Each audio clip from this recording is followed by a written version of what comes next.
So thank you very much.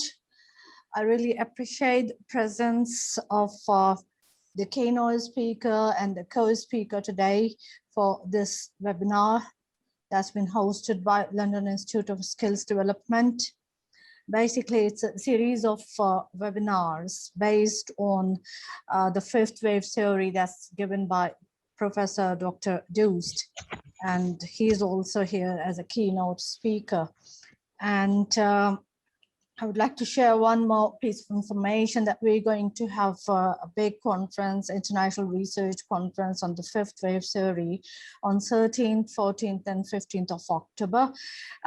We are planning to conduct a conference both on campus and online. So those who can travel and there are no travel restrictions in that region, they can travel to the University of Oxford, and those who cannot because of the reasons, they can join us through Zoom, and it would be the live session.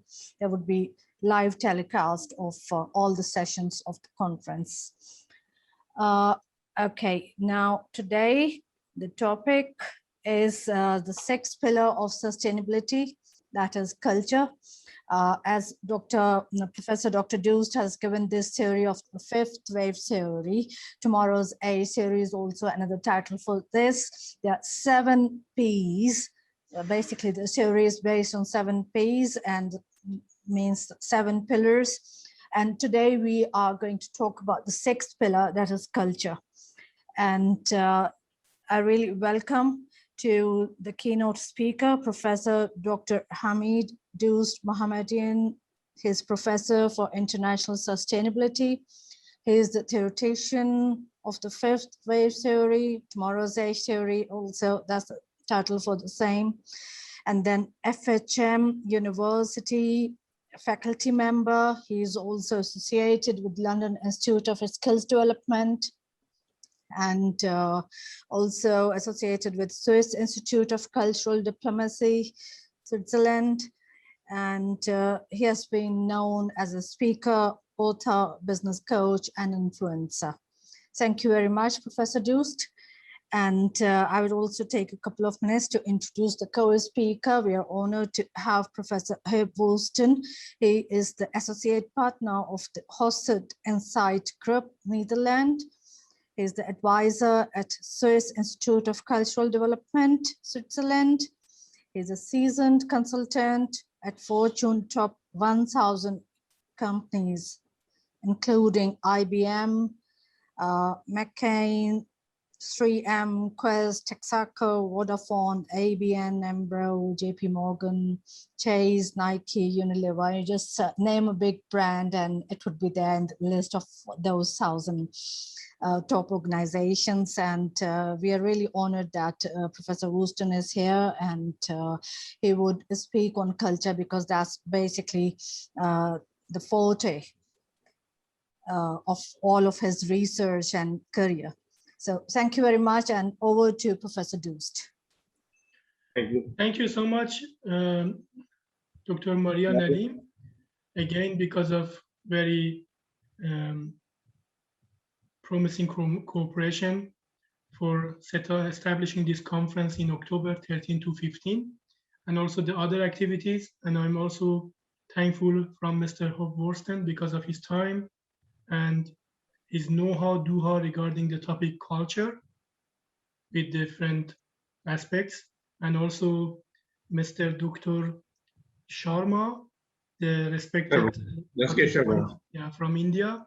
Yeah, also very happy to see you online here. Yeah, and I'm going to start the topic today. As Dr. Nadim mentioned, this is through the fifth wave theory, or tomorrow age theory, or theory of comprehensive everything. Actually, in September 2021, also I will be keynote speaker at the 9th International Sustainability Forum in Basel, Switzerland, because I have sent some articles there regarding to the fifth wave theory with the different views to sustainability, mobility, urban science, urban development, logistic, and etc. And today we are going to continue our weekly webinars from the series webinars of 7PS model, 7 pillars of sustainability. And today we are focusing on the sixth pillar, culture. And as you know, culture is one of the fundamental and infrastructure of this 7PS. And when we go to different topics, different challenges, different crises, you can see culture has very important role. Now I'm going to share my screen with you to start the presentation. Is it possible to see my screen now? Yeah. Very good. Okay. 6 pillars of sustainability, culture. Blue-green cultural sustainability. As Dr. Maria Nadim mentioned, this is regarding to the 5th Wave Theory Conference in October 13 to 15, and London Institute of Skills Development, Applied Research International Conference, Aricon in London, and FHM German University of Applied Sciences. They are going to establish this conference in October 13 to 15, as Dr. Nadim mentioned, for 3 days online, and if it is possible, also in person. And we have already started some webinars regarding to different views of sustainability, for example, politics. That was with Professor Diche, legal advisor of German Parliament. And that was economy, I think 3-4 weeks ago. Social, that was with Professor Kanes Raja from UK. And environmental was also very interesting with Professor Dr. Stefan Lofar from Copenhagen Business School, Denmark. And today we have the culture with Mr. Hort Borsten from Netherlands. And as you know, we have some very famous researchers about culture, and 2 of them, they are from Netherlands. If you please turn off your microphone, I would be happy, because of noise I cannot concentrate.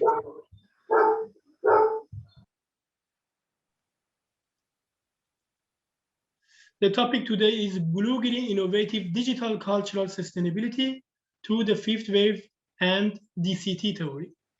Why blue-green and why innovative digital? Because when we talk about cultural sustainability through the 5th wave theory, digitalization has role, innovation has role, and focusing on blue-green sustainability with water resources, nature is also one role.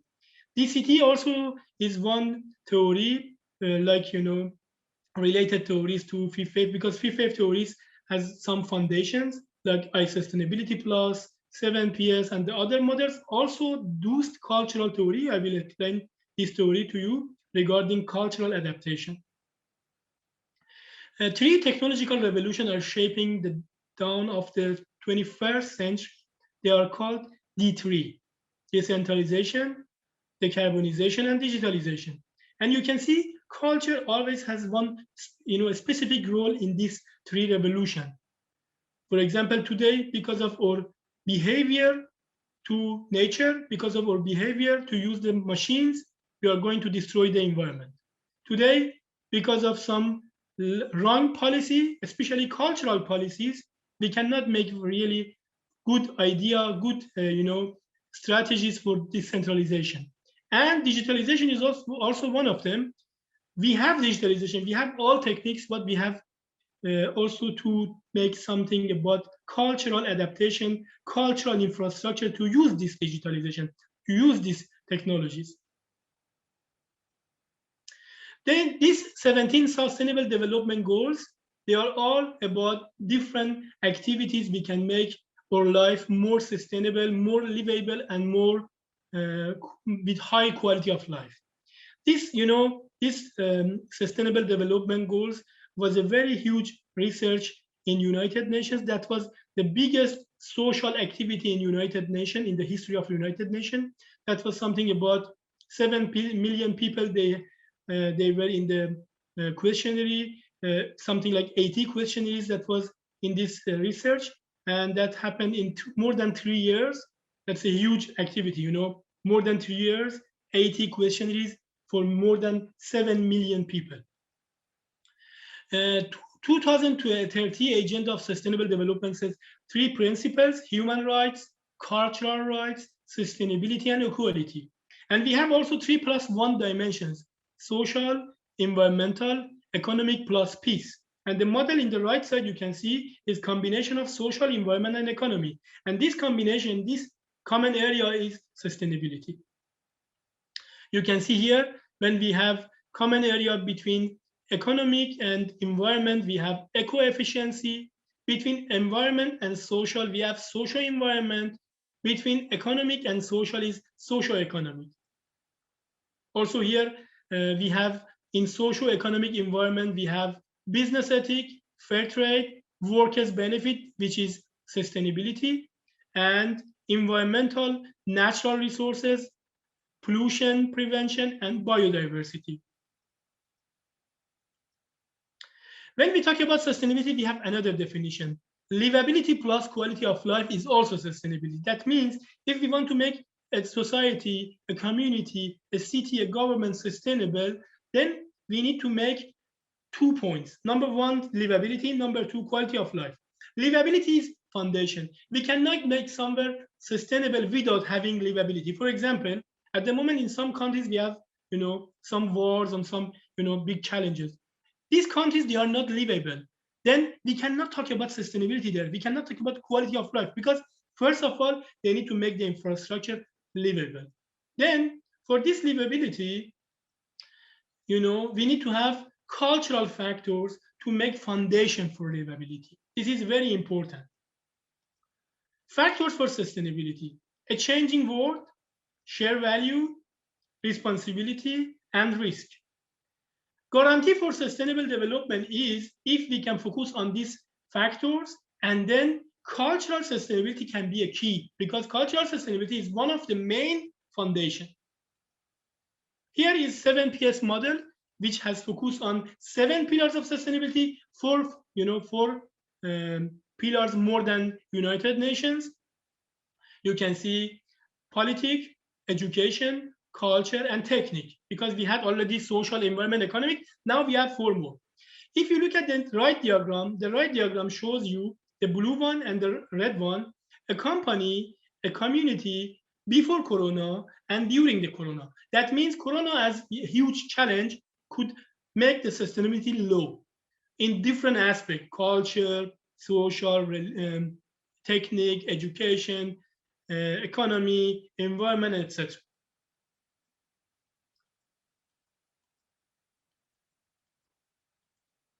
For this, we can calculate cultural sustainability. How we can do that? For this reason, we need to make a cultural sustainability tree. One goal, some criteria, for example, A, B, C, D. For each criteria, we can make sub-criteria, and then you can see we can focus on 7 pillars of sustainability, combine them with livability plus quality of life. Then effective sustainability is equal sigma probability if from each factor times impact of each factor times ratio or weight after normalization. Because in mathematics, at first you need to do normal and then you can use it in this formula. The fifth theory, the related theories, models, and concepts. Today, we are going to talk about fifth theory, the related theories like I sustainability plus and those cultural theory, and the models like 7PS and etc. This theory, as Dr. Maria Nadim mentioned, I have introduced for the first time in 2010, and during 2010 to 2017, I have developed. This is the overview of the theory from 70,000 years ago. That was the first cognition revolution. 10,000 years ago, agricultural revolution. 500 years ago, we had scientific revolution. And then during scientific revolution, 300 years ago, we have industrial revolution. 100 years ago, the first economic business evolution happened. And now from 2020 to 2030, the second business economic revolution, which I call it the edge of tomorrow. This theory is about modern business, future of business, and edge of tomorrow, as I said, between 2020 to 2030. This is combination of future of industry 4.0 as a symbol of West and future of society 5.0 as a symbol of numbers. You can see here, the backbone of my theory is combination of Western view to digitalization and technique, and non-Western view to digitalization and super intelligent society. This theory, can help us to make preparation for tomorrow's readiness to make the world a better place for living. Proceeding of future of Industry 4, I call it Industry 5.0 as a symbol of West, and future of Society 5, I call it Society 6.0.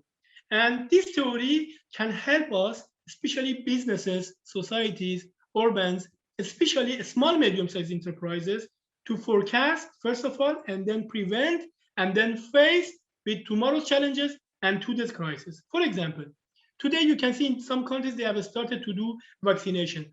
You can see before, the health reason, before the other aspects, because of cultural aspects, people, they believe, this vaccination is healthy, this vaccination is something like guard for them. Then now you can see in the societies, all restaurants, they're open. People still have masks, but the situation is much better. This is exactly because of cultural foundation.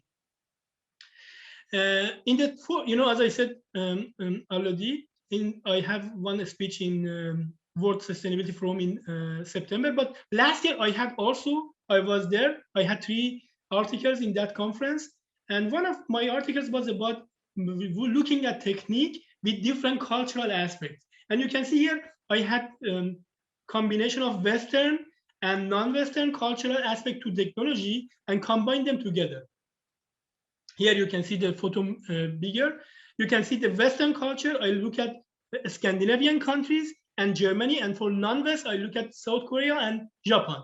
In the Scandinavian countries, they are always innovative country. The infrastructure technology is so good.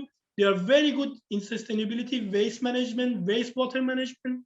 In bicycle technology, Copenhagen is so good. Denmark is so good. The other Scandinavian countries is good.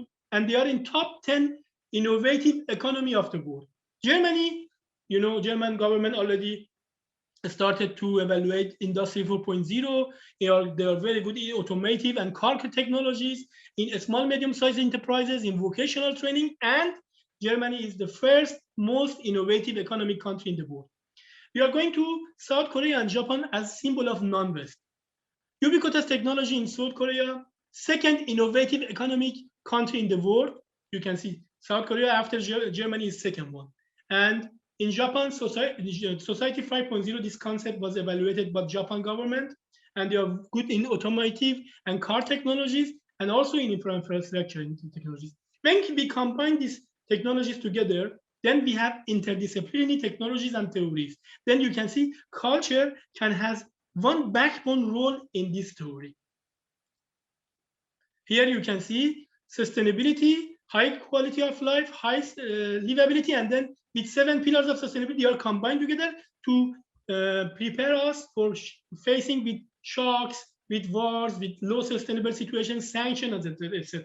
And then with this preparation, we can try to go to make the world a better place for living.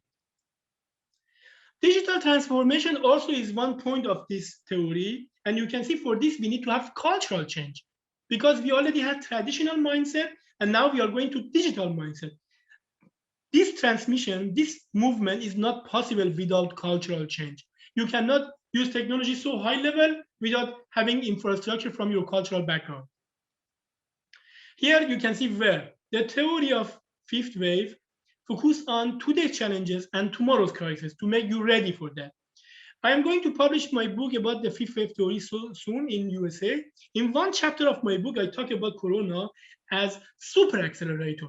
I call it this word because I say Corona was, of course, not good, but we have also some advantages for Corona, because this was like super accelerator to push us to be faster, and then have impacted on level of knowledge, technology, and business. And I call it this in my theory, KTB model. Main topic of fifth wave theory is measure the readiness to change the new age we are just entering. As I said, combination of cultural aspect of technology in West, either Industry 4.0, and non-West, Society 5.0.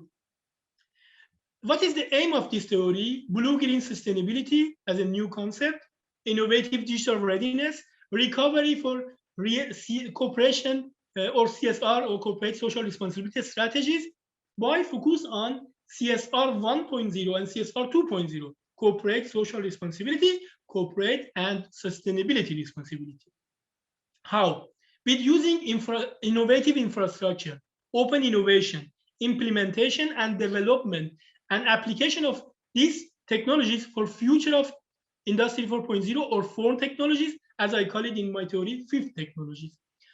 This can influence, change, and improve education and training as well as our lives. Impact. The expected impact of the theory is health care system reinforced. I call it in my theory welfare 5.0. New opportunities for affected citizens to be employed created. Citizens' basic services enhanced. I call it in my theory urban 6.0 or utopia. A very ideal situation for communities and cities in the future. New opportunities for small, medium-sized enterprises to achieve cultural sustainability and make the world economy better, resistant, and sustainable. Expected result of this theory is to create communities, societies, cities, businesses, education, cultures, all capable of tackling with future concerns. This theory is based on the other theories and concepts and models. For example, Sustainability Plus theories, 7 pillars of sustainability model, and those cultural theory, which I will explain to you today because it's regarding to our topic today. Sustainability Plus theory is a theory based on trinity of open innovation, future of smart technologies, and sustainability.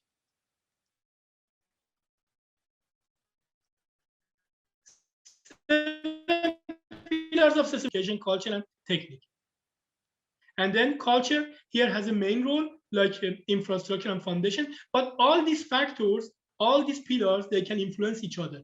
Then if you talk about culture, you cannot say culture is individual. No, of course, culture has relation to social, relation to politics, relation to economy, relation to environment. For example, the behavior we do to environment is because of our culture or cultural norms, what we learn from our childhood, from our parents, from our society. Cultural points are behind sustainability.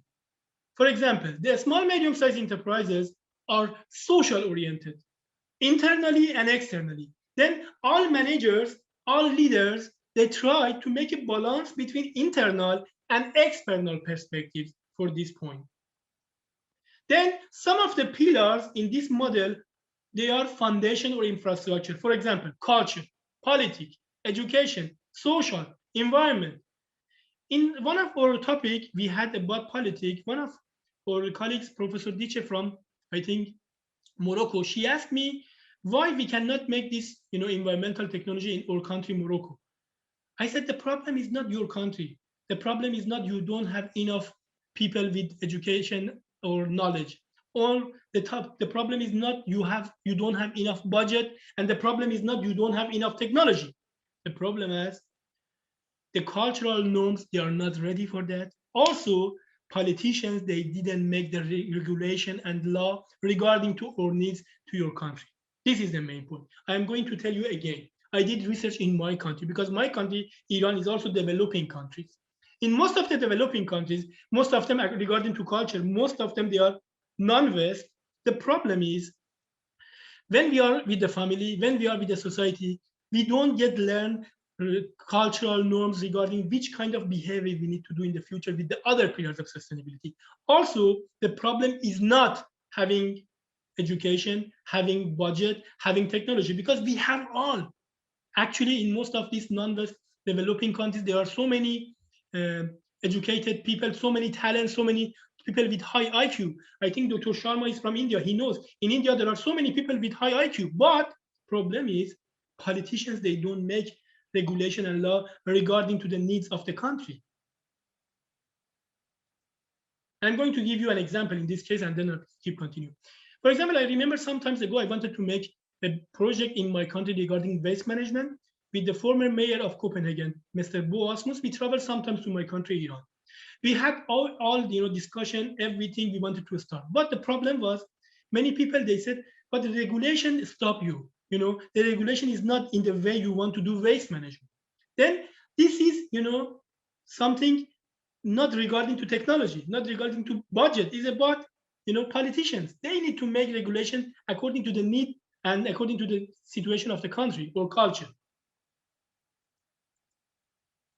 Use cultural theory. Now I'm going to introduce my theory regarding culture.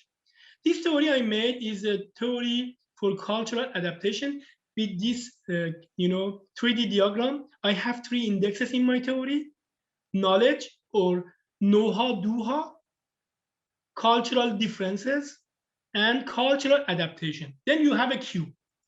In knowledge, I have invisible culture, visible culture, and language, because we have iceberg of culture, and the thing of culture we can see is just maximum 30%. More than 70% of culture is like iceberg under the water, and we cannot see. That's why it's very, very important. If we want to learn a new culture or do cultural adaptation, we need to learn about also invisible parts of culture. And for this, we need to have local partner, advisors, and etc. And then in cultural differences, we have the models, different dimensions to culture, like Hofstede dimensions, Victor, Pinars, Edward Hall, and Globe. There are 5 different researchers in the world. And then in cultural adaptation, in my model, I have social competence, environmental competence regarding to 7 Ps, cultural competence, economic competence, educational competence, technological competence, political, communication, digital culture transformation, legal, intercultural transformation, and cross-cultural shock. When we have this, then we can use data analysis with this model, these 3D indexes, and then with using multiple regression, we can calculate the model, and then we can find the cultural adaptation. Because of lack of time, I don't go to details, but this is the overview of my theory about cultural adaptation.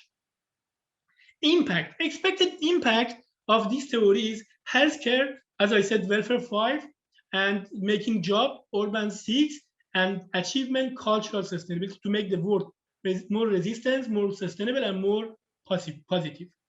And then if we want to conclude my theory, you can say in this theory, we have a new concept regarding to tomorrow's environment, ecosystem, and small medium-sized enterprises. In this diagram, you have a cube of social, economic, and environment.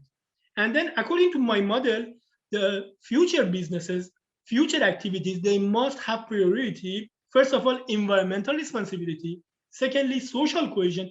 And then the last one is economic efficiency. And that means we need to culturally work on it, because most of the time, because of problems we have at the moment in whole world, is because of, we didn't look at these points. We just focus on economy and business. No environment responsibility, no social cohesion. Then we have this model, 3 matrices, and this is possible also we using mathematics to calculate them. First of all, environmental responsibility. Secondly, social cohesion, and the last one is business economy. Then economy has the last priority in this model and theory. And I call it hybrid SME, SME5, or tomorrow's SME. And this model says not just focus on economy and business, also CSR, social responsibility, environmental friendly, energy and resource saving, and future planning. Then conclusions of this can tell you, for this kind of businesses, we need to focus on SMEs culture, digital culture, HR competencies, and succession planning. Then business economy is moving from from a traditional one to innovative and blue-green cultural sustainable business. Then until now, we had traditional business, but in the future, our business should be innovative, should be digital, should be sustainable, also focus on culture. Then that can be successful. Today's cultural ecosystem and society is also transferring to innovative data and blue-green sustainable tomorrow's cultural ecosystem and societies. Culture. Culture, when we talk about culture, culture is a combination of so many factors: language, religion, working schedule, food, art, clothes, dressing, manners, jokes, and etc. And I already told you the iceberg of culture, invisible part is just 30%, and visible part is 30%, invisible part is 70% under the water we cannot see. It's mostly about why not, how not, and it's about your belief, your values, your overviews. In next slide, I'm showing you a model about this. Here, I made a model, a visible part of culture, how can influence our business, how can influence our activity. I put these 12 factors for visible part of culture: language, working schedule, food, manners, art, celebrations, buildings, clothes, dressing, medical care, jokes, child rearing methods, and tradition. They are all can influence our tradition, or business, or activities. But you can see the orange box. That means in different situations, in different cultures, the weight of each one is different. For example, maybe in one culture, food has more priority. In another culture, language has more priority. In another culture, jokes has more priority. Then this is important to find this weighting model with having local advisors. Also, I have the model for invisible part of culture, like philosophy, religion, beliefs, must and must not, the way of looking to the life, the way of having love, cry, laugh, happiness, sadness, values, worldviews, why not, how not, what not.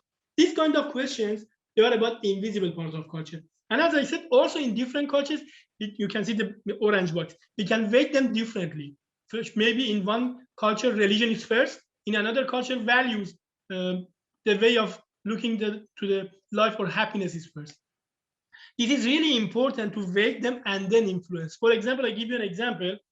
Some years ago, I think that was in France, in one magazine, they make caricature for Muslim people, and then they attack them in the next day because religion has high priority in invisible part of culture. And people in this magazine, they didn't know that. That means in invisible part of culture, you need to be really careful. It's not something you can, make joke or fun. Here I show you again my theory with 3 indexes: knowledge, know-how, do-how, cultural differences, and cultural adaptation. The word, when we look at the word from, because I already said in my theory, 5th wave, the backbone is combination of cultural aspect to technology, West, digitalization, Industry 4, and non-West, Society 5. But why we don't say East and West? Because we don't talk about geography, we talk about culture. When we say West and non-West, because, for example, in this map, you can see East, Australia and New Zealand, they are also East, but they are Western culture. And also in West, Brazil, Argentina, they are in West, but from the cultural aspect, they are non-West culture. Then we can, divide them to Western culture and non-West, and then we can have some sub-criteria categories, like Anglo-Saxon culture in UK, in Australia, Canada, and part of Canada and New Zealand, Scandinavian culture in Nordic countries, Denmark, Finland, Sweden, Norway, and Iceland, and Western European culture, Germany, France, and when we talk about Spain and Portugal, a little bit the culture is not really Western, it's more Latin culture. And then when we go to non-West culture, we have Asian culture, East Asian culture, South Asian culture, West Asia, Middle East culture, Iran culture, Arab worlds, Islamic culture, African culture, Latin culture, South American culture, Orthodox culture, East European culture, and you can see in non-West we have a huge wide area of different cultures. Regarding to my topic and my theory, one of the view of the topic is about civilization, because there is a theory from Professor Samuel Huntington from Harvard. He made this theory in his article in 1993 and his book in 1996 regarding to clash of civilization. And he said in the future, clash of civilization was expanded to the book, and he already published his book in 1996. And he said in the future, civilization, they are going to have clash, and they are going to have problem together. But in my theory, because I want to make the world a better place for living, that's why I talk about negotiation of civilization, not clash of civilization. Also, we have, when we talk about different non-West and Western culture, we have the torn countries, they are not really West. They are not also completely non-West, like Turkey, Mexico, and Russia. And the reason they call them torn countries is the leaders of this country try to make them West, but traditionally, culturally, they are really non-West. From the history, culture, and tradition, they are non-West. Cross-cultural management study has different, researchers. 5 of them, they are so famous: Edward Hall, Victor, Trubinars, Hofstede, and Globe. But here, today, I'm going to talk about 2 persons from Netherlands: Gerhard Hofstede, professor for psychology, and he was a former employee of IPM. That's why he traveled to different countries. And second one is Trubinars. He is also from Netherlands, and he is an organizational theorist, and he is also management consultant in this field. But now I'm focused on Hofstede's model because I want to talk about this. 6 dimensions of Hofstede. He said cultural dimensions, they have different views to natural cultures and value conflict. And he mentioned these 6 dimensions as individualism versus collectivism, power distance, uncertainty avoidance, masculinity versus femininity, long-term orientation, short-term orientation, and indulgence versus restraint. I'm going to shortly talk about this. Individualism and collectivism is about Western and non-West culture. Most of the Western culture, they are individual. That means a person is responsible. But in collectivism, most of the non-West culture, they are collectivist, and a person is responsible for society. China, Japan, they are symbol of collectivism, and USA, symbol of individualism. Power distance is the distance between relation you and your boss, for example. In non-West cultures, power distance is mostly high. For example, China, India, my country. But in individual countries, in Copenhagen, Denmark, in Sweden, Norway, in USA, power distance is less. Uncertainty avoidance, that means how much a culture can accept or avoid a risk. We can say Western culture, mostly they can accept risk, and non-West culture, they don't accept risk. That's why I'm from uncertainty avoidance country. That means I don't want to accept risk. I want to avoid this. I learned from my culture, from my parents, from my society. I need to always think about future, how I can do something to prepare myself for future and not be in problem because of future. Masculinity versus femininity is not about female and male. It's about the way of looking at the culture.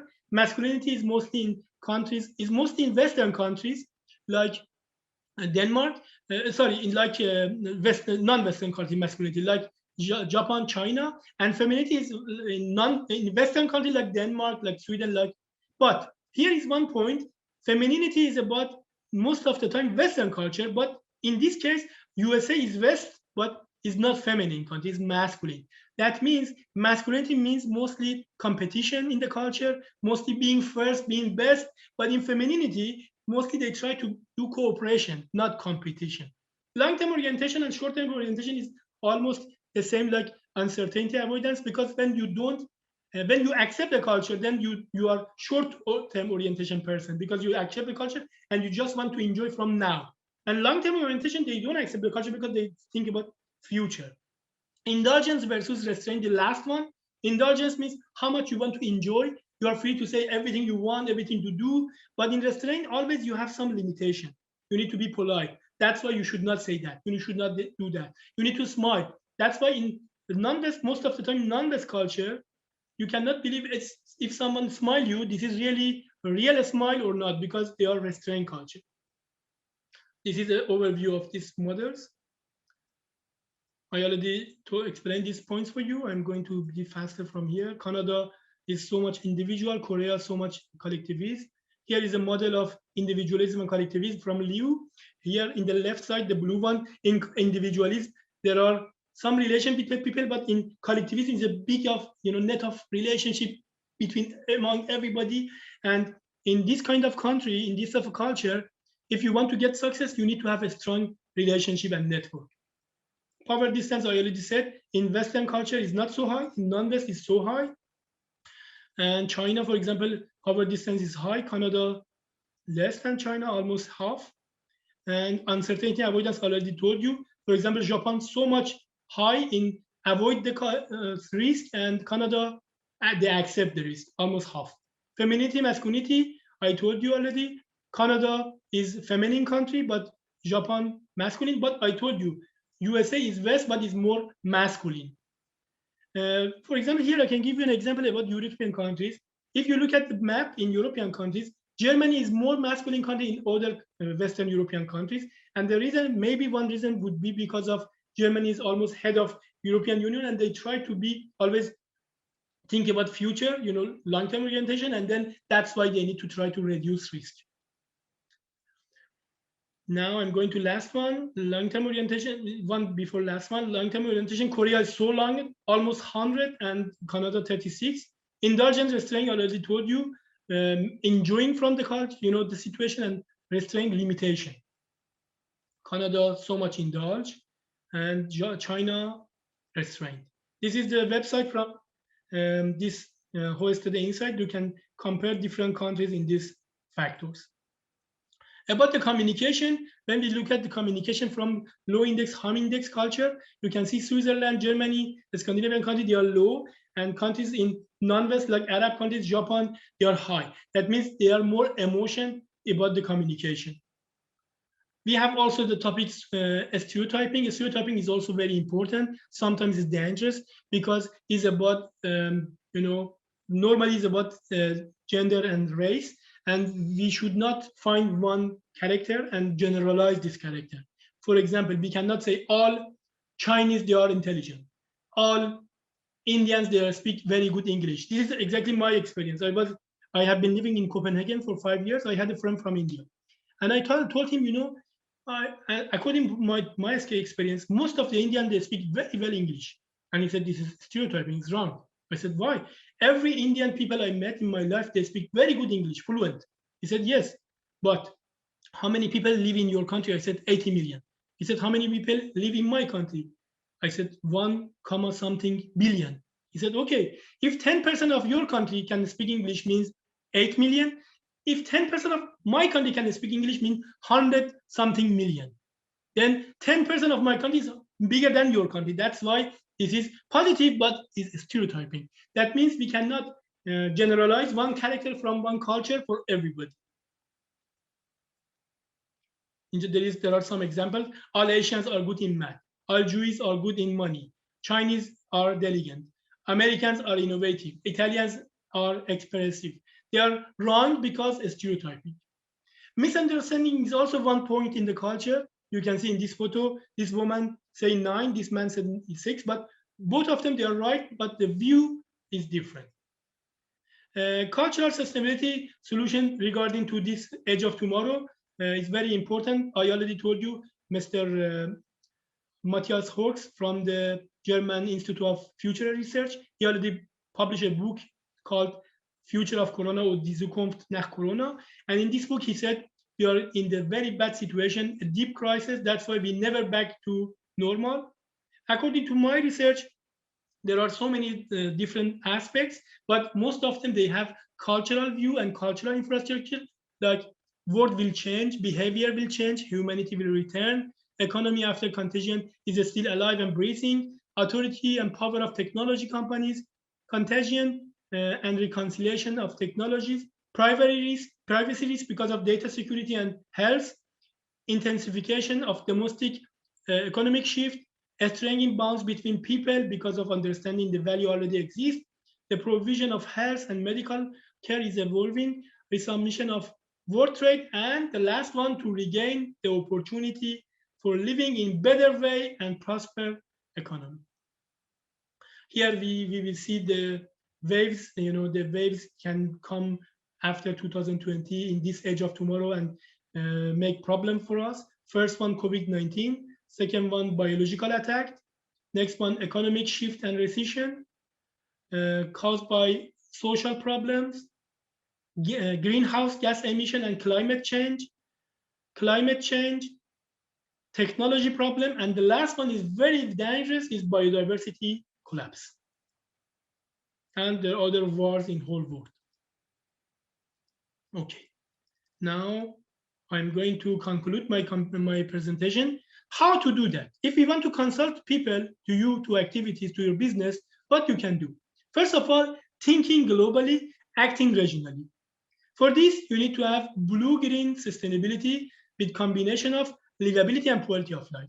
Based on 7PS know-how and do-how of sustainable resources planning in the world and active cooperation partnership, we need to do this partnership with governments, comprehensive strategic planners, resource managers and energy experts, process facilitators, politicians, universities, researchers, and academic people, SMEs and institutions, communities, societies, and cities. For this, we need to have some activities: blue-green sustainable energy, infrastructure, cross-validation, business marketing, technological innovation, blue-green sustainable mobility, waste, wastewater, and waste management, blue-green sustainable economy, and the last one, health, labor, and social welfare security. Thank you so much for your time, and I hope that you could enjoy from my presentation. If you have any question, any discussion, you can ask me, or we can do it after Mr. Hofstede's presentation. Thank you.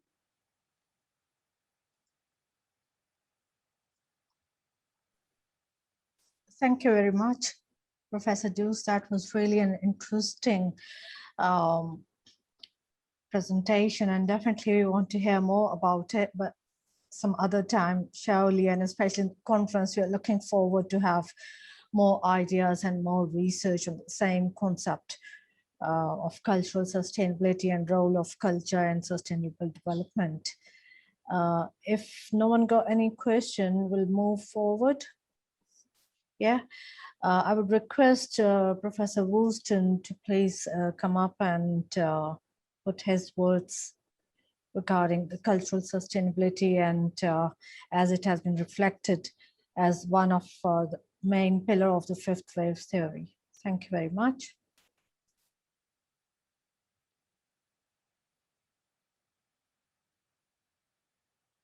I think Mr. Woolston, your microphone is off.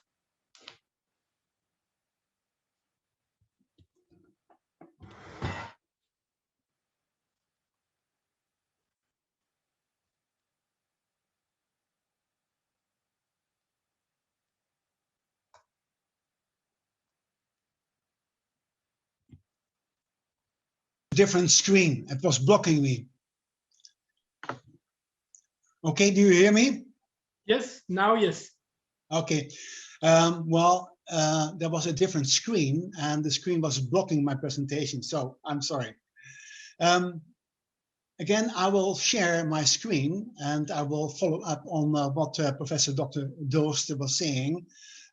For a lot of things, we are thinking in a similar way, and in some issues, I think in a different way. And I have to say, I'm part of the Hofstede organization, and I believe strongly in the theories, the fundamental theories of Hofstede. And I think the big thing about the Hofstede theory is that it is evidence-based. It is not based upon opinions or ideas or philosophies. It has been tested and it has been scrutinized. And I think that is why I think Hofstede is, well, the key of understanding, well, this issue. Well, if I share the screen,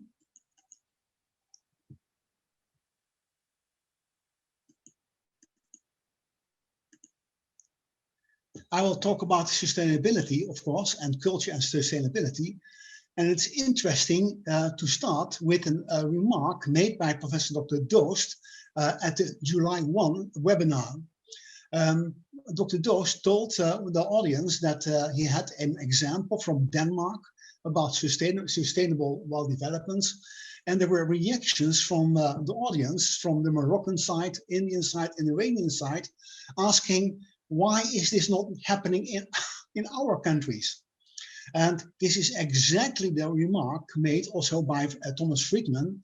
I think you know this guy. He is a very famous journalist writing a lot about well, the future and about sustainability and so on, and about political developments.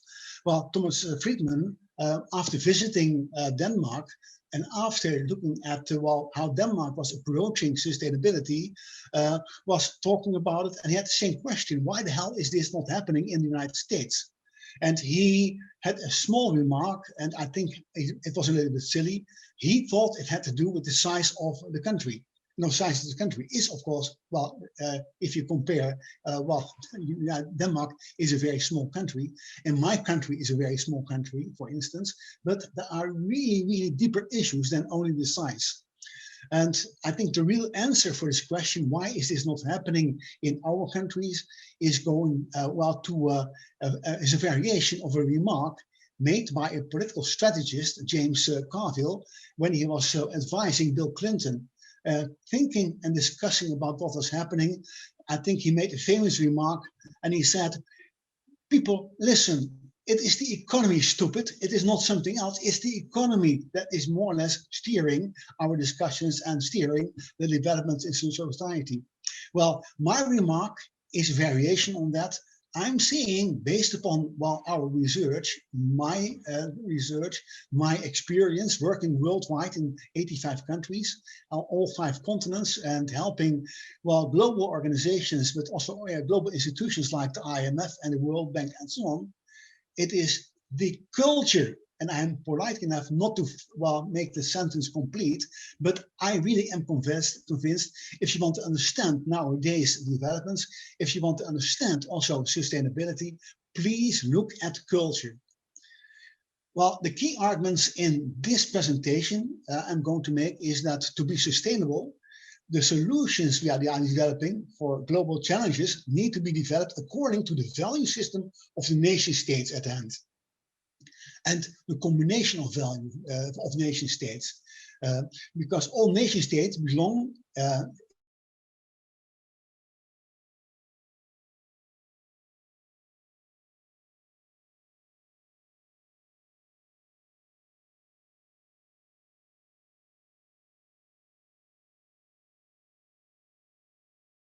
all these mental images are having different rules of the game, meaning if you want to change things, you have to follow the policies, and you have to do that according to the values of the country at hand.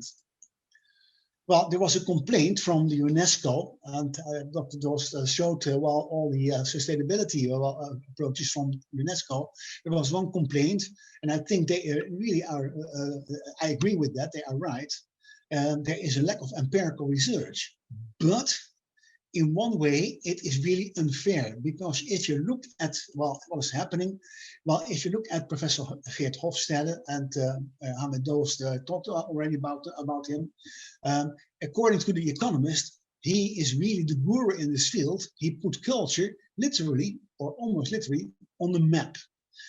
What he did is amazing, and everything is based upon empirical research. Not, again, I repeat, not on opinions, not about philosophies.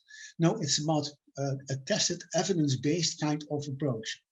He has the largest statistical database. He connected his research with the World Value Survey. He is, according to all kinds of overviews, the most cited guru in this field. He has 50 years of validation, and I like to emphasize, if I talk about validation, he and others did not try to prove his findings. They tried to falsify his findings, which is the only right methodological approach. You are not supposed to prove, but you should try to falsify what you're saying. And if you are really then able to show that you cannot falsify, I think there is quite a strong element of truth in what you're saying. And the latest worldwide research, the research has been repeated about 6 times worldwide, but the latest research was done in 2015, where again, it was tested if, the findings of Mr. Hofstede are still complete and are still right by Professor Beukelsdijk from Groningen. And there are really important issues I like to emphasize here.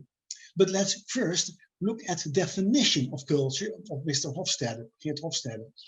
It's about the collective programming of the human mind that distinguishes the members of one group or category of people from others. What that means, and I like really to go back to that, is if you talk about culture, you are talking about subconscious learning. And that subconscious learning is starting from the moment on children are born and are influenced by their environment. First, of course, by the parents, the grandparents, the family, the bigger environment. Later, this is more or less solidified by the teachers and the teaching environment and teaching community. And later, the organizations of well, such a culture are really then reinforcing, well, that subconscious learning process. I'll come back to that and I will show you the consequences. The second finding of that research, I repeat, empirical research, is that culture is not static, but is consistent, meaning that, well, of course, now and then we have to more or less develop new ideas, new policies, right away now about sustainability, about climate change, and so on. But if you look back also in the past, and if you look forward, what you can see is that if, well, the institutions that you develop, the policies you developed, are not functional anymore, they are freezing, meaning they are not functional anymore in, well, adapting to the recent developments and the recent collective and the recent society. But then there is a need to unfreeze, well, the institutions, the policies. You have to develop new policies.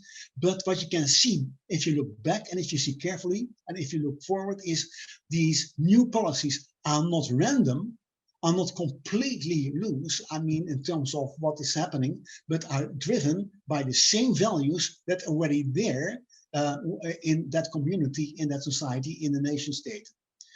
The third very important observation and finding of Mr. Hofstede, and the latest repeat, again, 5 years ago, is that national cultures are not converging. Some people really are convinced that because of globalization, because of tourism and so on, the cultures are converging. Well, reality is we found that cultures are not converging, and I'll come back to that with some evidence. That means that if you look at the latest research, well, this Mr. Beugelsdijk from Groningen found that there are two very small changes going on. There is one change in the direction of a lower power distance. Mr. Doost talked already about it, and I will define it further for you. There is a tendency for a lower power distance worldwide, but this is a very slow change, and we are moving in cohort, meaning if this is developing in India or in China, the same is happening in countries like the United States and the Netherlands, already having a low power distance. So we are moving in cohorts.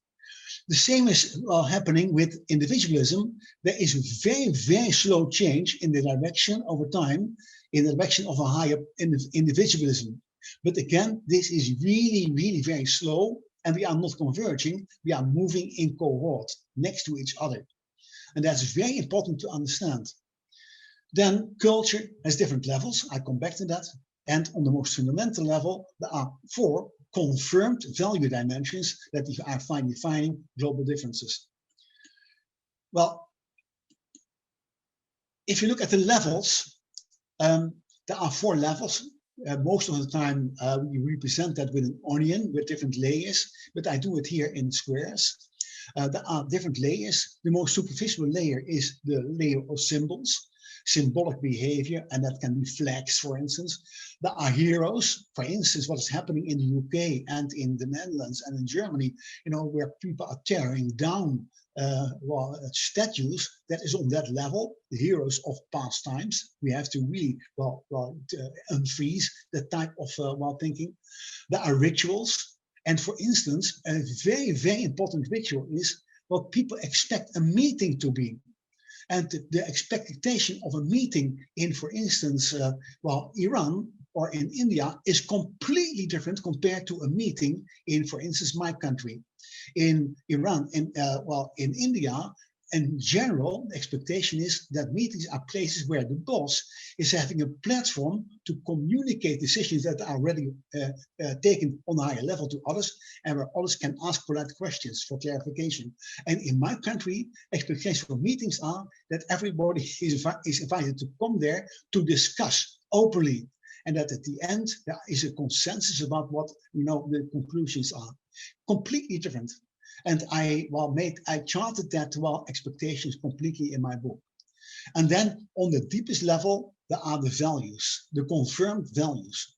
Mr. Doost told you and showed you 6. In my work, I will be careful to use the 5th and the 6th dimensions, but the confirmed dimensions in all the repeats are the power distance index, individualism versus collectivism, masculinity versus femininity, and uncertainty avoidance. I will show you quickly what that means. And I will elaborate a little bit on that in the context of understanding policy making and decision making. The first one, and perhaps the most important one, is the power distance index. This is about the acceptance of hierarchy by the people not in power. So it's about the acceptance of hierarchy. And that is going very, very deep. And I told you already that while the definition of culture is the collective programming of the mind, an unconscious learning process, well, to show you an example and to elaborate a little bit on that, if you look at the two sides, the large power distance countries, so high acceptance of hierarchy, and the lower acceptance of hierarchy, well, this is all beginning in the moment the adult parents are communicating with the kids, with the children, in a very, very young age.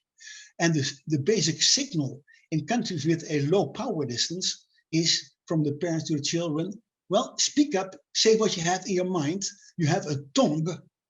The real message from parents to the children in these countries is you have the right to speak up, also in the neighborhood of power holders. The parents are the first power holders in the life of children. You are autonomous towards power holders.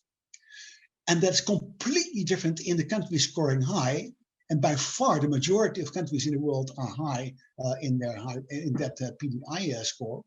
In these countries, the basic message of parents to the children is, in first place, we have to honor your parents, the older people. And if you really then want to say something, you can politely raise your hand. And if you get the turn, you can say what you have in mind. The real message in these countries is, from parents to the children, from the power holders to the children, you are really dependent on power holders. Later in education, that's coming back, because in these countries, well, it is not expected that the students are all the time discussing things, are attacking the teacher and so on. No, well, in these countries, the teacher is in front of the classroom, spreading knowledge and allowing the kids now and then, well, to ask questions for clarification. A completely different mindset and a lot of consequences. And I can tell you a lot of organizations and books are writing about empowerment. Well, real empowerment can, of course, only take place in the countries scoring low. Well, the second dimension is about individualism versus collectivism. It's about the direction of loyalty. In collectivist countries, again, majority of countries in the world are collectivist. Well, people are supposed to be loyal to their own in-group, their tribe, their ethnic group, their religious group, and return for loyalty. Well, that group, that in-group, is taking care of them. And in these countries, it is really dangerous to have opinions not in line with the opinions and, well, the attitudes of your in-group, because if you are seen as disloyal, people throw you out. And sometimes, literally, in these countries, you cannot survive if you are not protected by your in-group. What is important to understand, to make a distinction between the individualist countries and the collectivist countries in terms of, well, the direction of loyalty, because in individualist countries, well, the people are supposed to be loyal only to the individual, in the first place to the individual. But it is not about egoism that I'm talking, because individualism is a value system. Well, in individualist countries, because of the loyalty to the individual and the rights of the individual, people believe strongly and are supporting the Universal Declaration of Human Rights. And in their legal system, in the rule of law, they are incorporating, well, the Universal Declaration of Human Rights. And that's making a real distinction, again, in terms of thinking and in terms of the attitude, in terms of law and in terms of behavior. The third dimension is about, well, a very strange and perhaps a surprising label, masculinity, femininity. This is not in first place about gender. It's about the direction of motivation. Again, in masculine countries, the basic motivation is competition, achievement, making it in life, status symbols, and so on. And in feminine countries, like in the Scandinavian countries and in my country, well, the sources of motivation are cooperation and consensus seeking. The fourth dimension is about uncertainty avoidance. It's about dealing with the unknown.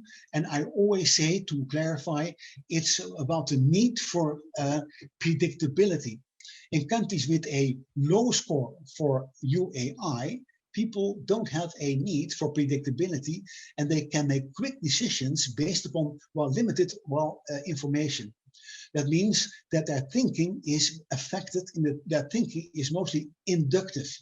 As a result, you see, for instance, in these countries, and for instance, all Anglo-Saxon countries are like that, you see slogans like, just do it, whatever works. That's completely different in the countries with a high score, like in Germany or in France.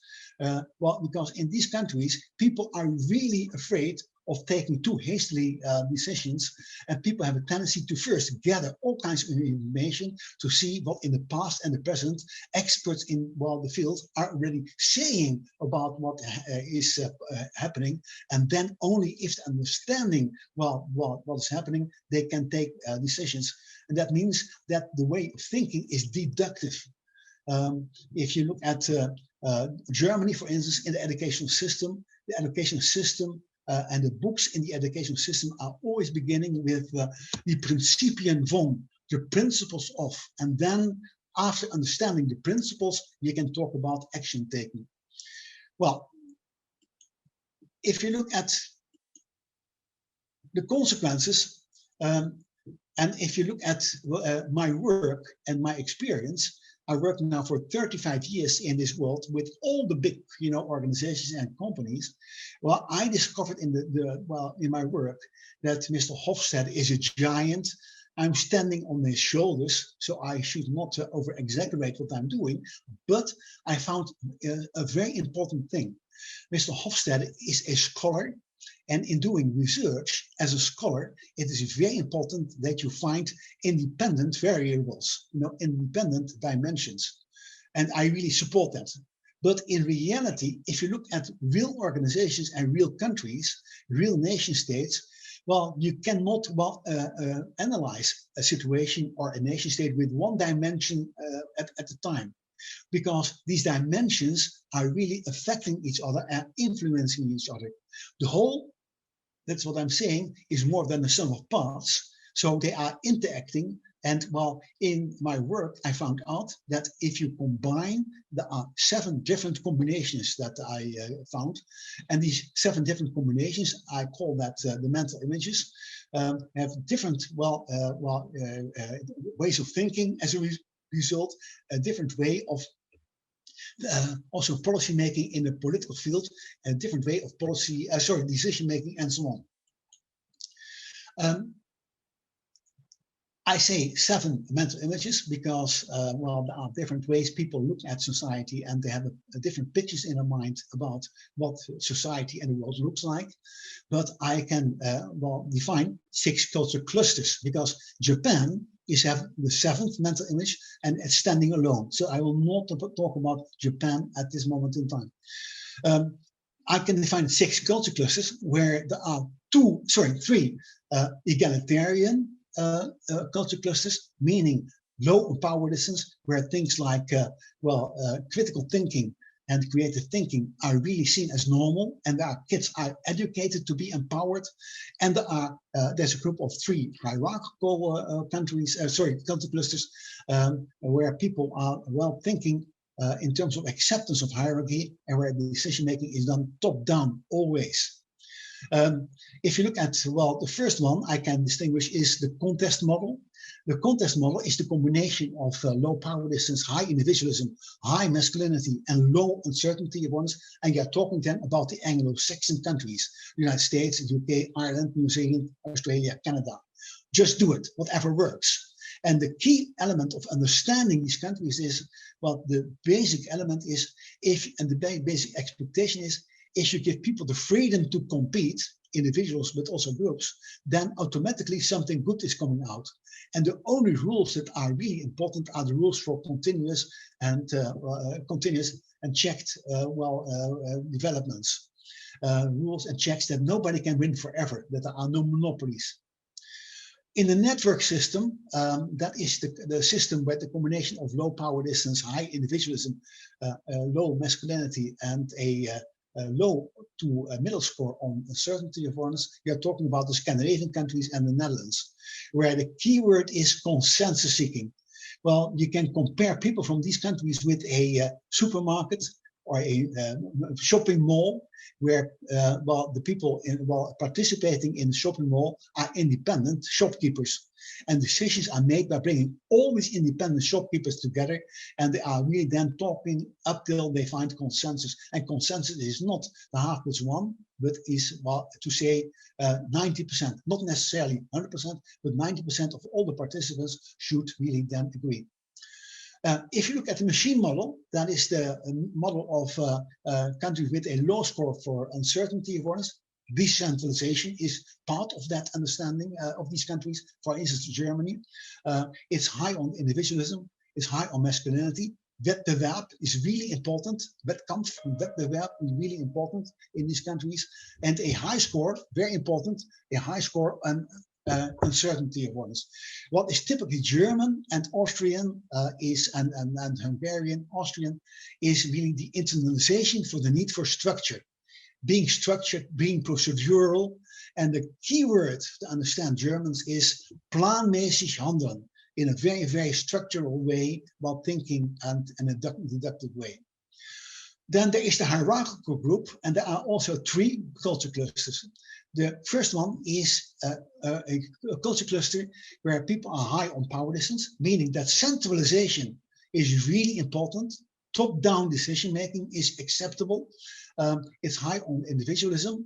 The masculinity or femininity is more or less equal, and high on uncertainty awareness. And talking about France, Belgium, Italy, northern part of Italy, Poland, Spain, and Switzerland, the German-speaking part of Switzerland.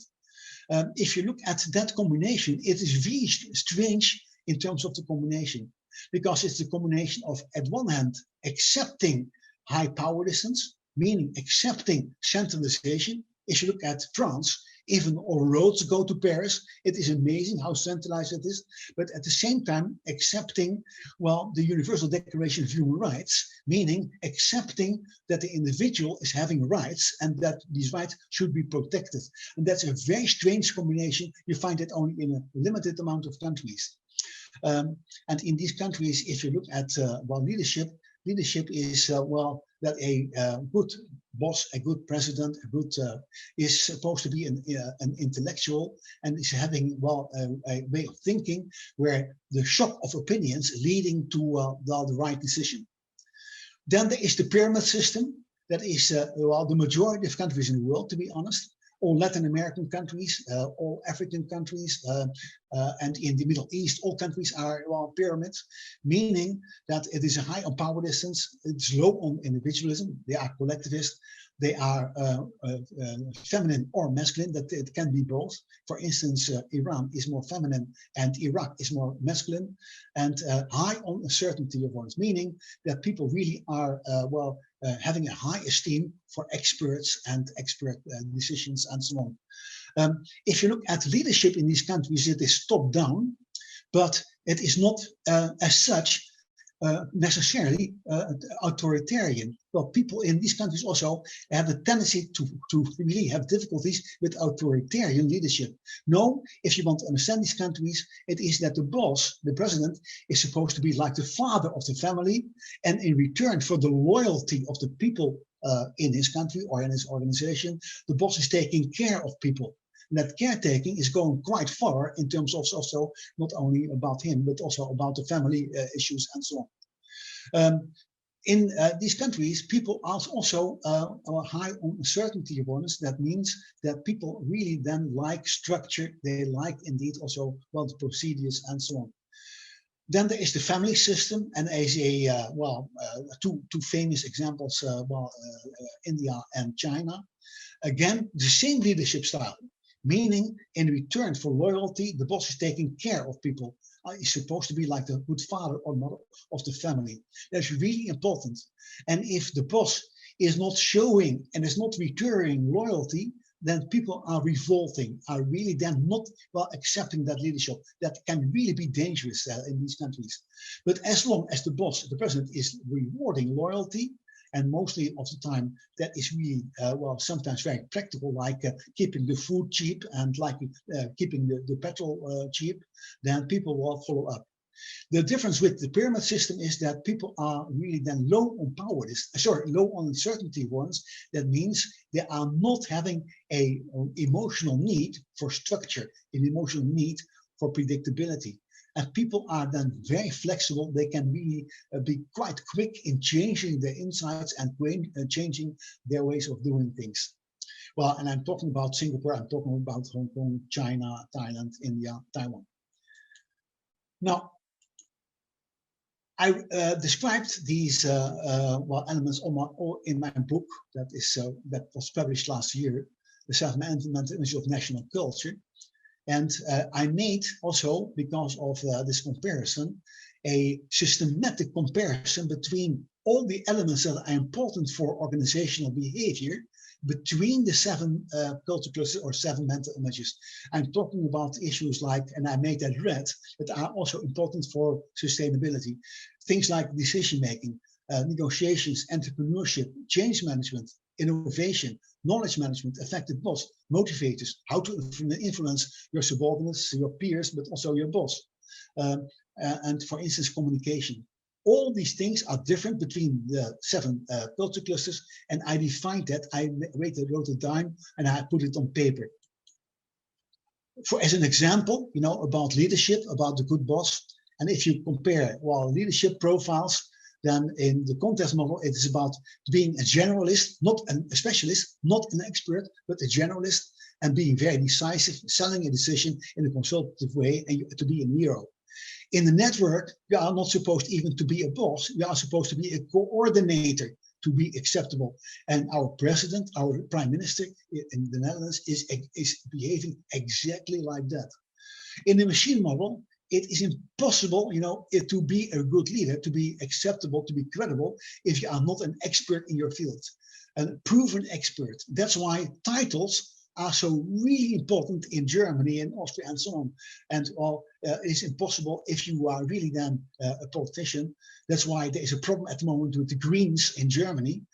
If you wrote a PhD, and that PhD is not really well seen as credible, or you are caught in terms of copying, then you are out. That's really then more or less a death stroke in that type of country. In the pyramid, I defined it already.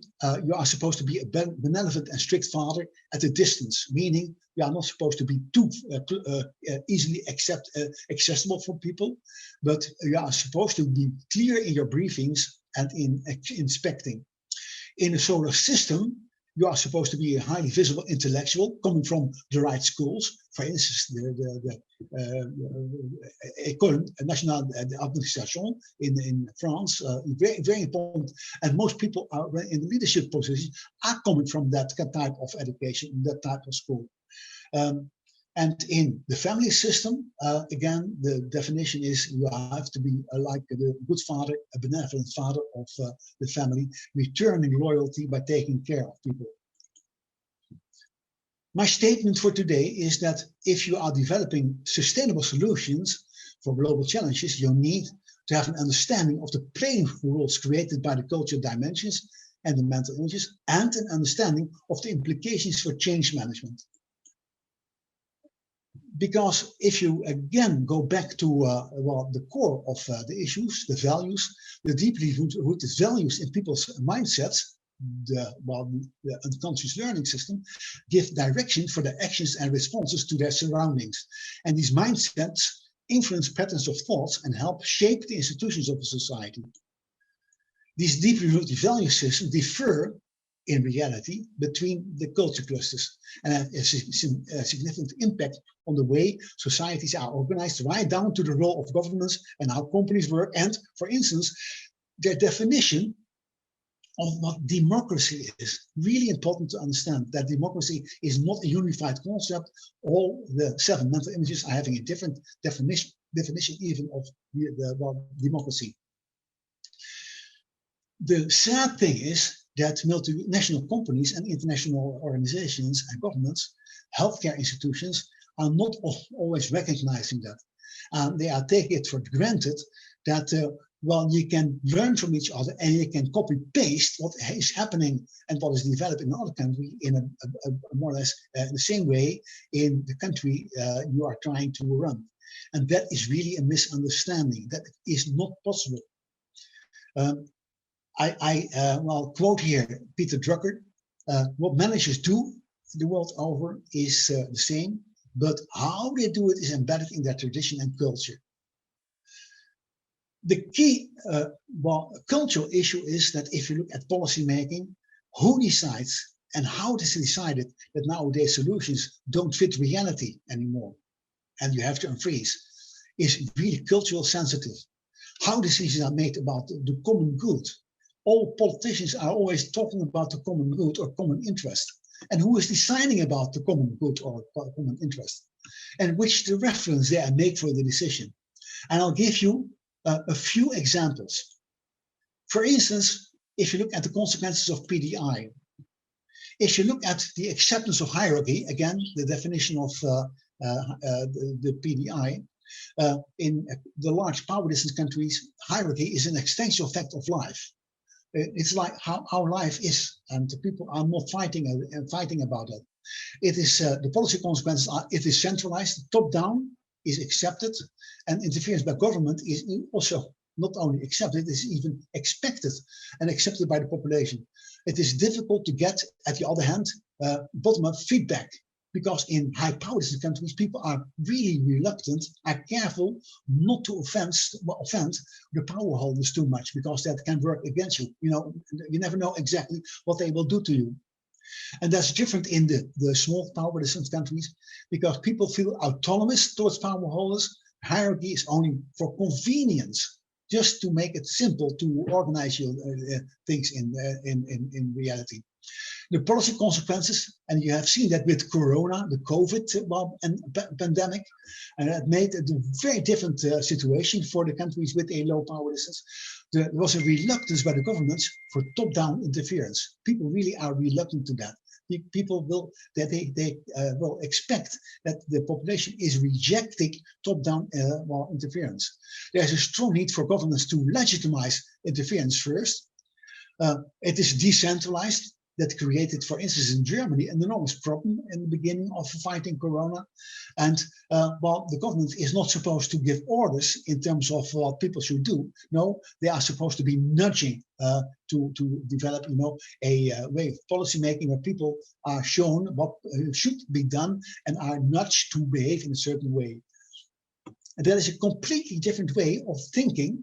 And I'll give you a few examples in terms of sustainability and what is happening. If you look at China, high power distance, you know, the family system, the common good is formulated as, the common good is formed by the top people of the dominant in-group. And the system is rewarding loyalty, trust, and social control. And for instance, long-time orientation is really then the key issue. And I found in, the papers and in the magazines about what China is doing, the following. First of all, they describe their democratic system, so the decision making, as well, it is the Chinese Communist Party governing on behalf of the people while upholding and perfecting the people's democratic dictatorship. It is top down, but defined, the common good is defined by the Chinese Communist Party. And in The Diplomat, that's a magazine of February 21, there was a statement that the government decided to give a full authority to a new long-time Sino Tsar, Xi Jinping. If you compare that with the United States, the reference for decision making is not made by the top. The top is understanding that the definition of the common good or common interest cannot be done top down. No, the reference is the well-understood self-interest, and you are supposed to persuade the population in terms of their well-understood self-interest. And then half plus one decides. I mean, that is the democratic system. They decide about the direction. The winner takes all. And if you look at that approach, they have two very, very important and very interesting approaches to sustainability at the moment. The first one is what is called the Hamiltonian approach. And Hamilton was a former Washington Treasury Secretary from the past, a long time ago. But what he formulated in that time was, and that is revived at the moment, is that a strong pro-market national government, and as you know, well, the Americans, but also the British are really reluctant to follow the government, but a pro-market national government creates well, the most favorable possible conditions for the entrepreneurs to promote private enterprise. And what they are saying is, to entrepreneurs, will help you. We support your attempts to find new solutions for the challenges. But the key issue is that you are supposed to be, as an entrepreneur, as private enterprise, to really win the competition in the world. That is the approach at the moment. And there's a second very important approach started by a guy from the IMF, I know him, by Chani, is monetizing the climate change. And monetizing is, I mean, very masculine. Masculinity is also about money and things. They put a value on the contribution of animals in the CO2 problem. And they are really then doing things while removing CO2 by their own behavior. And they are monetizing that, and they put a price on that to make it possible to make a calculation. And the values they estimate for individual members of these species are, for instance, for elephants, for forest elephants, 1.75 million per forest elephant, and for a whale, 2 million. And that is really amazing if people are doing that. But again, it's proving that the new approaches are developed according to the mindset of the mental image called the contest. And a last element, a last example, my own country, it's a very specific, it is a consensus-oriented approach. It is about the consensus seeking. They call that in most of the cases, in terms of economy, the polar model, meaning there is no hierarchy. The government is just one of the partners. The government is looking for all the independent other stakeholders. They are bringing all these independent stakeholders, industry, employers, but also trade unions and so on, all together. And they have so-called climate tables. And these climate tables are supposed to find consensus about the key issues in terms of electricity, the building environment, industry, agriculture, and land use and mobility. A last element. And then I'll leave the floor open for questions, but I prefer if you write these questions down on the chat, because I have sometimes difficulties in understanding the sound of my computer is not too good. But okay, a last question, but a very important one. The key question is, can we learn from each other? Can we indeed also learn from best practices? And some people are optimistic about it. And I'm not saying it's impossible. Of course, you can look at each other and you can learn from each other. But the key issue is, do we change our values then? If people invent something, best practice in a certain environment, a certain value system, can we copy and paste that? And do we change our values then? And I'll give you some empirical evidence done by INSEAD. INSEAD is a very famous university in the neighborhood of Paris, where a lot of top managers go to for further education. They asked the question, let me go back for a moment. Yeah, sorry.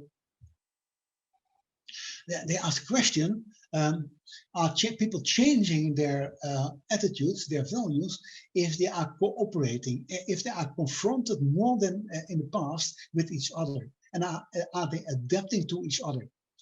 And they ask about 200 value questions, but I have here one and I'll show that as an example, otherwise it would take too long.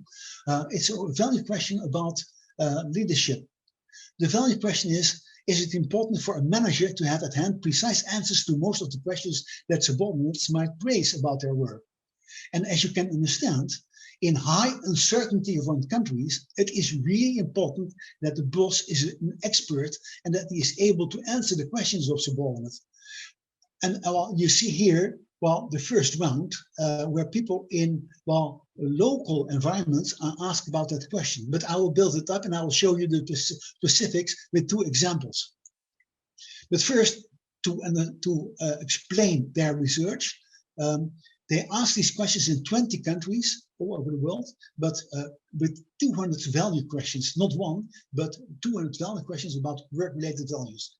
In the first round, they asked the questions only to people working inside their own country, for companies of that country. So the French in France, the Germans in Germany, and so on. But in the second round, they asked the same questions to people working in the international head office of international companies, having colleagues from all over the world and confronted daily with their colleagues from other countries. And they compared the answers. I'll show you, the values and the development of values. Again, the question is it important for a manager to have at hand precise answer for most of the questions that subordinates might raise? The United States, that's the left side. In the first round, people working only inside their own country.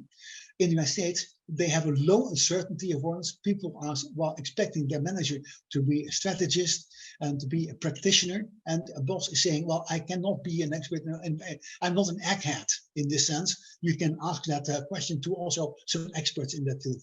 And in the United States, only 18%, a minority of people, agree to that statement that the boss is supposed to give all the right answers. In France, that's a high uncertainty country. The majority, 53% of people said, yes, it is important that my boss can answer all the questions.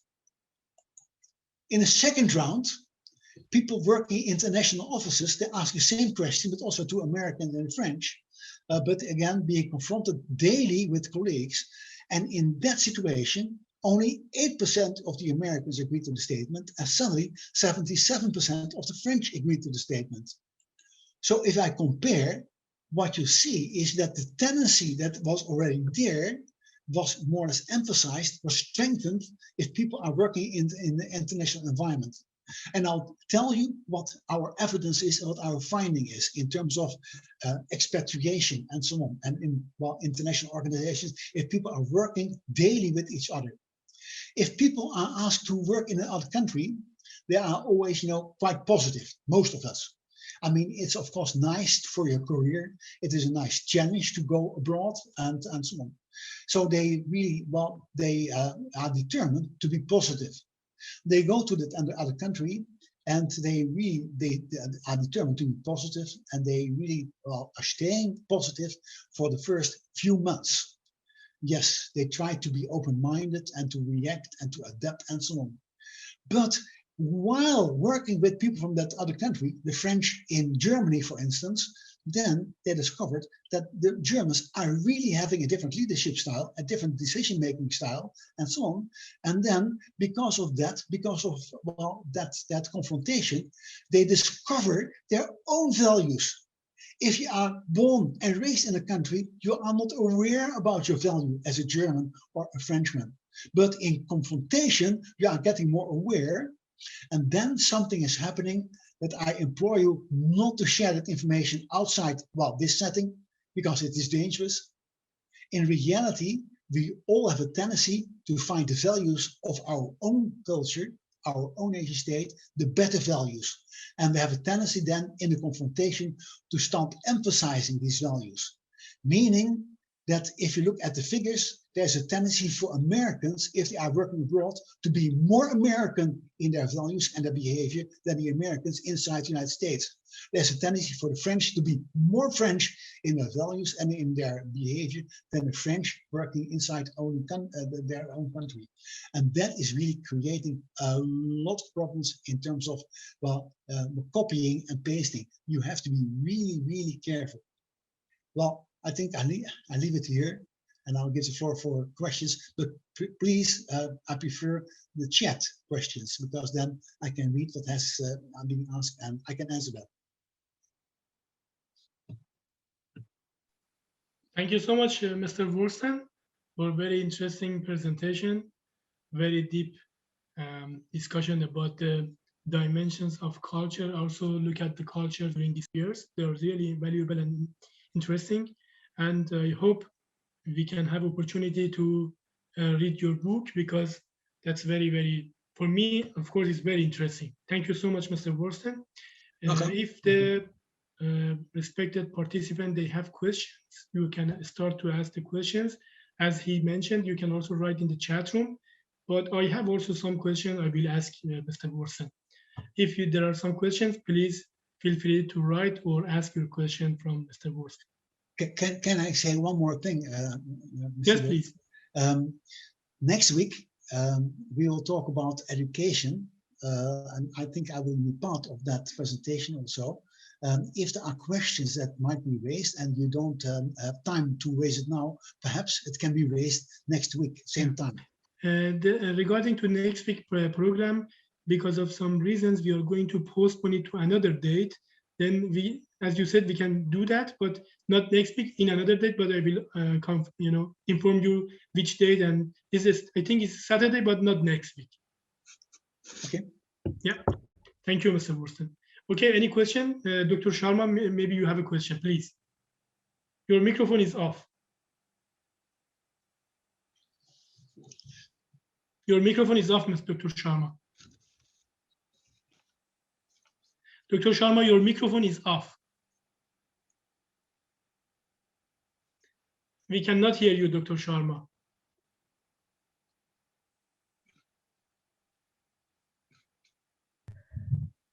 Yeah. Okay. Am I audible now? Yeah. Yes. It was very interesting to, listen to both of the presentations. And I enjoyed actually very much.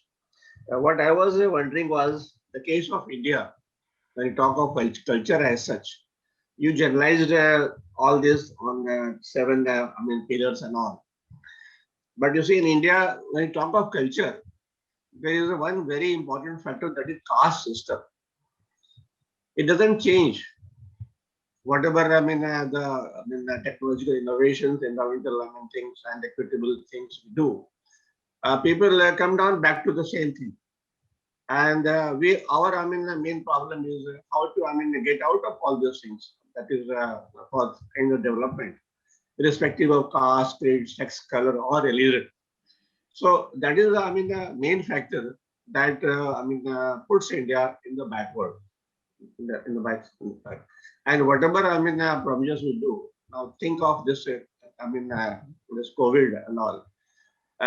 You have seen our dismal performance and all, because whatever we were thinking of, that we have $5 trillion, it was all came to nothing when we saw people are dying in this thing.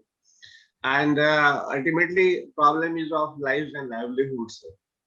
So and then still we are not prioritizing that much for the climate change and its adaptation. So your presentation was fine when we talk of generalization and such, but thinking basically this India vis-a-vis other developed countries, something more should have been done. How to attack on the caste system and relate the caste system as such. That is my question to both of you, because Professor Worston also was telling that in talk of culture and all, it is all combination. Okay, Mr. Worston, please. Yeah, when we talk of his presentation, he is very right to say that this people it takes time to this come to the cultural values and all, and it is slow change, slow process, but gradually the kind of models which you have been giving, it is not true that it will be completely applicable to that. And if somebody says that this will be applicable to this, there is something wrong with it. So it takes time and all. So I would like to comment on all these things. Thank you so much for your question. That's from both of us, but I would like to ask Mr. Worsten to start to discuss and answer to this question. Yeah. Yeah, but could you perhaps repeat shortly, because my sound is a little bit, low. Okay, and sir. if you can repeat the question in a short way.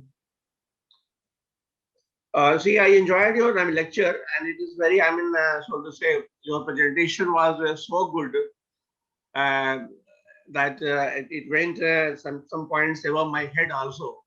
What I was thinking was case of India, where this caste system is very dominant here, and whatever we do, whatever development we do, the caste becomes so prominent that it undermines our development as such.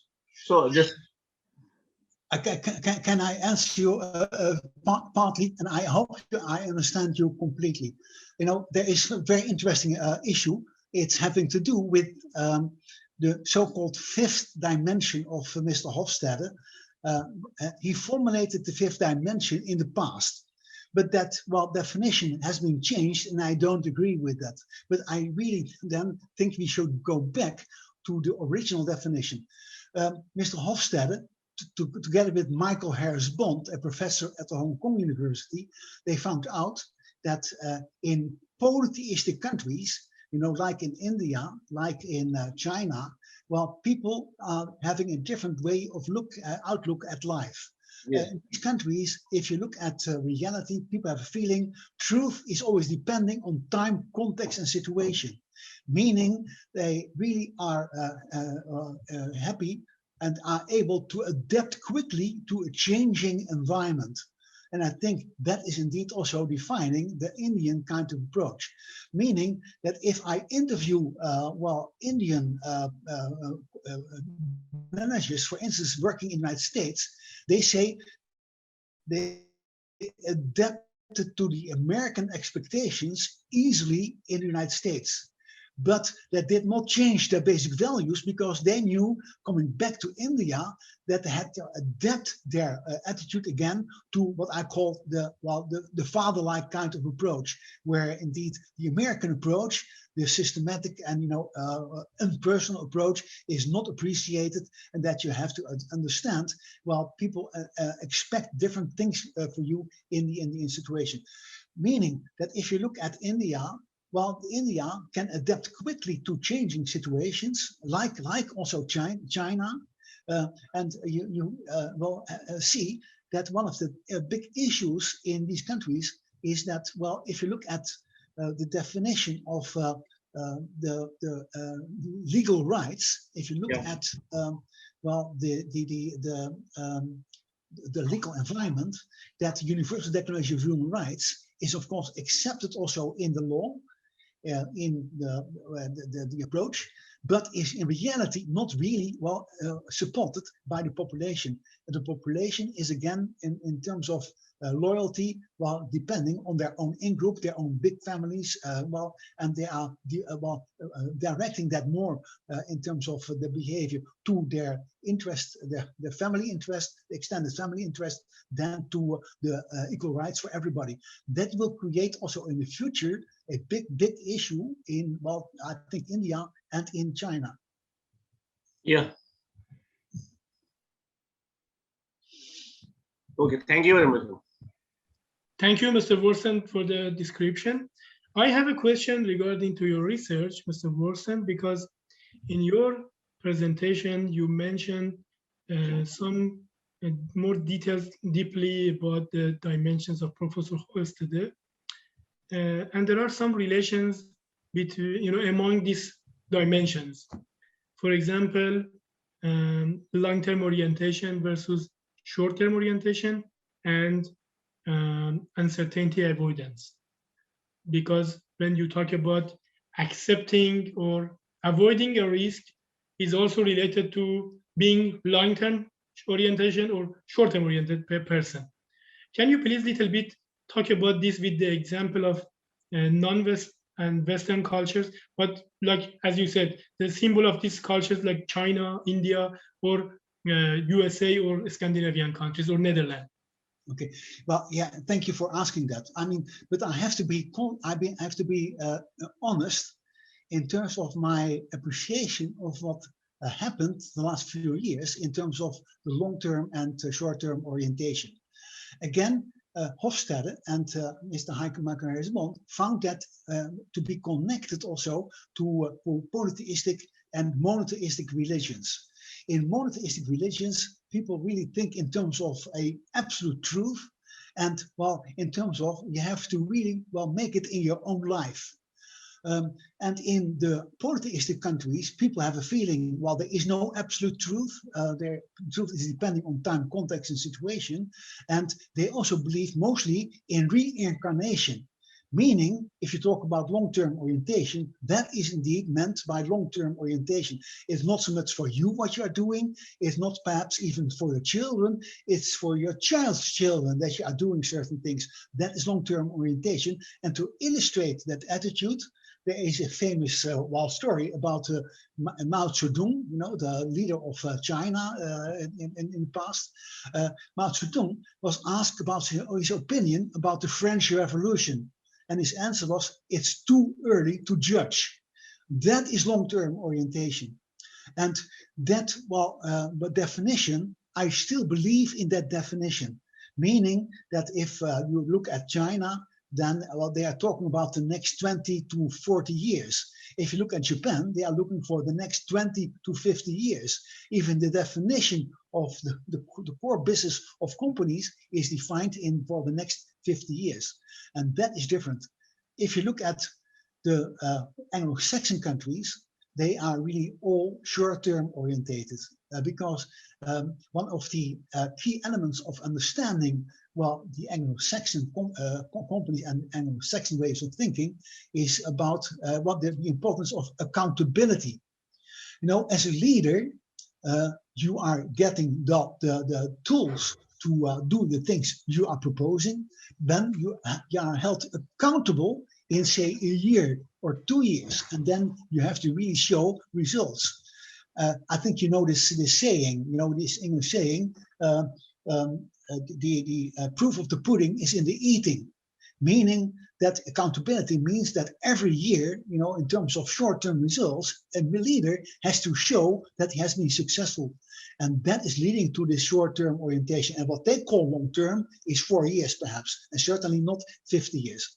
Yeah. The Netherlands and Denmark and Sweden are in between. They are really then, if you look at the scale from 0 to 100, in the old scale, in the old, you know, Michael Harris-Bond and Hofstede scale, they were scoring just below average, but they are in the middle. In understanding Germany, there is a misunderstanding in my feeling about, Germany in this sense, because the one who is developing now and is defending this new definition of long-term orientation is also calling Germany a long-term orientated culture. And I think that is really not true.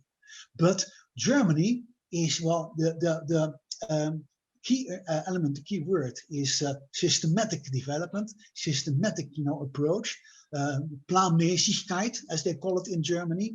That means to be planmäßig, you cannot be too short term. You have to really have a longer time scale. But that is different compared to the long-term orientation of Asians. One last thing, and then I stop. You were referring to Western and non-Western countries. Well, I looked into the scores, the empirical scores of Mr. Hofstede, and he has charted about 150 countries at the moment. The countries that we call Western, these are the countries with a score high on individualism. High individualism is the Western way of thinking.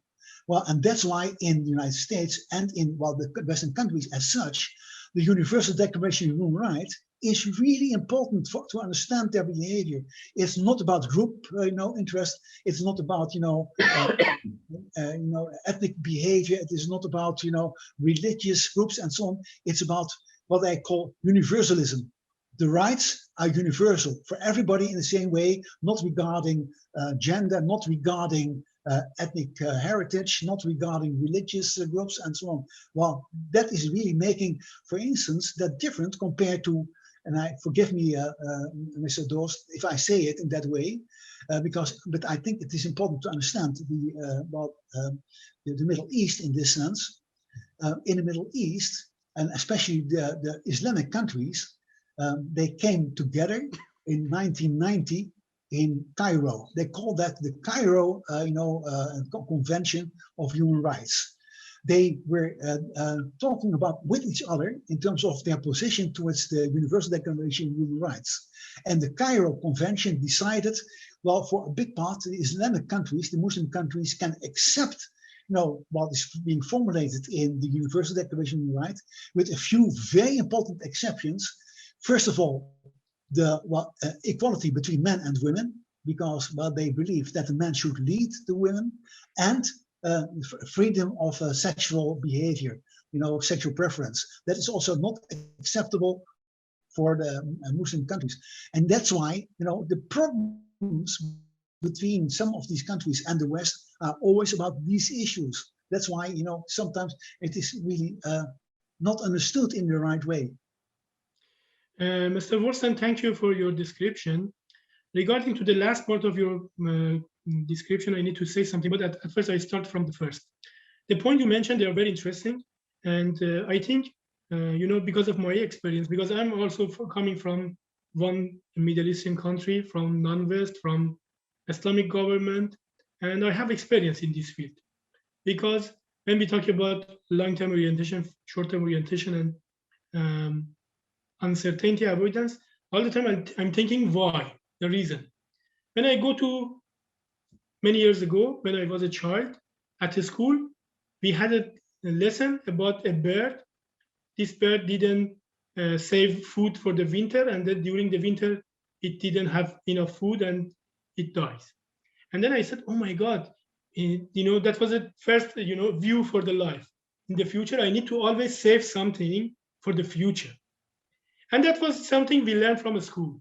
Because when we say culture is society, family, and something else is not just because of this, it's because of society, because of social system.